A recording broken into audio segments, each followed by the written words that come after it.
We're going to read the top today. Let me see if I can get my everything lined up. Okay, we're starting at the page. It's really at the bottom of the top of the right column on page Kuf Aleph. So here he comes to say, I'm sorry, we have to do the top first. Okay, so it's on page Kuf. So he says, Hakdamah achas rabas etoelis liyadiyas ahefresh ben kavanas berachos mitzvah. So he wants to bring this ahara about the difference between the kavanah that we have at berachos mitzvahs ben kavanas berachos Nehenin. Those two items, you're going to put them together. Chutz mishmona Esrei brachos amida, with the exception of the amida. So the first two, Nehenin and mitzvahs, are in common. Either beberachos mitzvahs or Nehenin, yesh lechem kavanah achad b'nei atzma. They have a kavanah which is specific to them. Chutz mishmona Esrei brachos amida, with the exception of the 18 brachos amida, that's something else. Zuhi kavanas berachos Nehenin mitzvahs. Now here he comes and he wants to tell us the kavanah. He says, Baruch, when you say the word Baruch, the kaven el hakushvil dakik, there is apparently a very narrow path, or he's a dark, thin path, on mechaber chochma ubina. So he's talking about the whatever is the agency of uniting chochma and bina into a yichud. So from this, he mentions here three elements. So he says he has chochma bina and the shvil that unites them. And then he said, and through this, then, we're bringing shefa into zeranpin. Why? In order to be able to, or give him the power to be able to rise up, to grow. So now explaining it further, he says, Ki shnei mini shefahen. Now, there are two different kinds of shefa.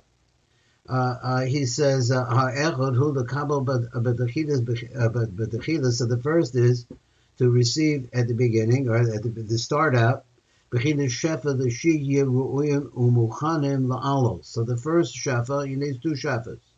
That's their anpin. The first is in order to give him the power to be able to go up. Then there's another situation. He's already gone up. He's up in a higher level. Then there's a concept here called the true shefa, which is the proper one for hanos and the I guess the one that gets the benefit from. In other words, I guess that's the operant shefa. So therefore, when you say the word baruch, then you're bringing the first shefa. He's saying niskar el ata. You're bringing it to this place called ata, which is chesed. So again, he says al yedei baruch niskar el ata. He says shuhu hachesed. V'achar El Havaya, then after the next phrase is Havaya. Shulchan Teferes, which represents Teferes, which of course their anpin is Yud Vavke, all of that stuff. Is Va'achakach El Elokeinu, then it moves, the Shefa moves to Elokeinu, Shuhu Gavura. Vayidei Zech HaShefa, Yecholun Alos Alabina. So because Baruch Ato Hashem, those three words, it gives the power to be able to make an aliyah to Bina. La'alos el habina, that is their anpin to bina. Va'az ba'alosam el habina. Then what happens is that when they go up, now we have, I guess he means zachar v'nuk because he put it in plural.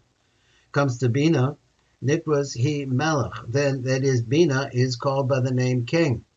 Ki ein melech bilti chaylos, because if without soldiers you don't get to be a king.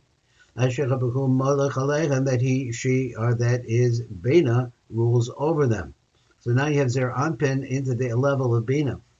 V'gamhu nikras Olam, and then she becomes by the name of Olam, which we see in other places where this actually usually refers to Zer Anpin.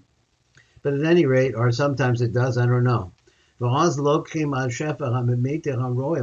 then they receive the proper shefa that they're supposed to get. And then that shefa, which is actually coming to them, this proper shefa that he's talking about, is that they receive from these words Asher Kedushano, etc. Pirush Asher Kubabina. So okay, let's go back. He says, after you say Baruch Atah Hashem, then you're going to say Asher. That refers to Bina.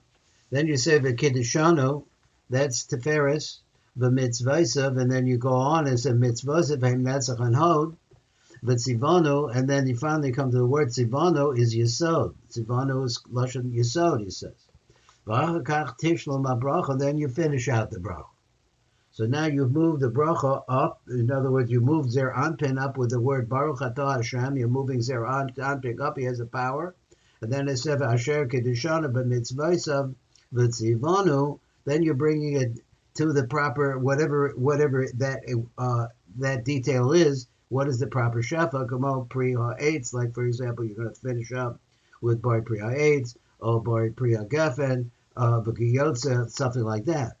So all of this, now this seems a little bit different. He says everything has to do is in Malchus. So this is what we're talking about here. That we're going to bring two different kinds of shefa in. So it really works every place in all tefillas.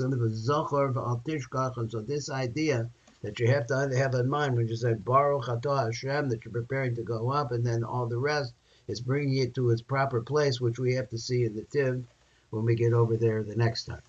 So, okay, so let me just